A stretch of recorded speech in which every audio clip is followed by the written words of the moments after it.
Hello friend, आज मैं आपको बताता हूँ कि आपने शेप कैसे ड्रा करने हैं और उनको कलर कैसे करना है। बहुत इजी है, आप यहाँ पे सीखें।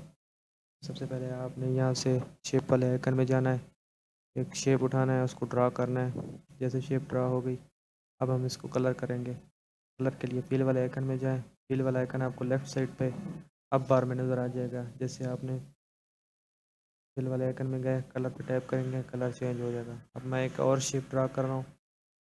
ये देखें, मैंने इस शेप को ड्रा किया। अब मैं इसको भी कलरफुल कर लूँगा। फिल वाले आइकन में जाके कलर पे टैप करूँगा, शेप को कलर मिल जाएगा। इसी तरह आप कोई भी शेप उठाएं, ड्रा करें और कलरफुल कर लें। Thank you, bye my channel.